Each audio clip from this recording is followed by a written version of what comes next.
Well, we still have more than a year until voters can cast their ballot, but some are already voicing their opinions through donations.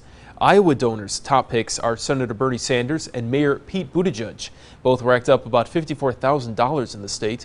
Buttigieg also has the most from Illinois, with more than $1.2 million. Fox 18's Grace Runkle joins us now in studio with what one expert says the money means. Grace. James, dollars don't necessarily mean votes. That's what one expert we spoke with says.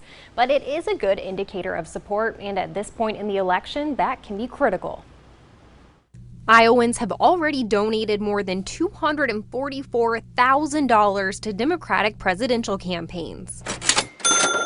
But if you ask whether or not they know who their top choice is, I don't know. I'm not exactly for sure. So who's donating the money? Activists, people who are used to being involved in elections, people who oftentimes have donated in the past. They're much more tuned to politics than the average voter is. When they hear these calls to action, give us $1 or $5, that's okay.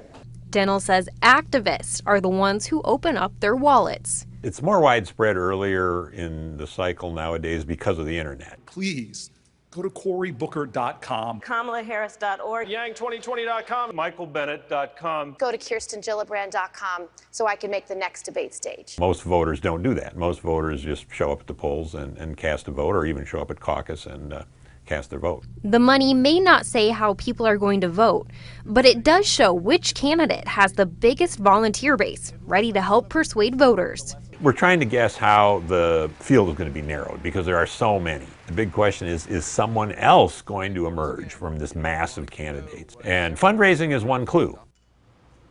The number of donors each candidate has is going to be one of the factors that decides who makes it to the next debate and who doesn't. Why the professor says that system might be flawed is on our web's extra on ourquadcities.com. In the studio, Grace Runkle, Fox 18 News.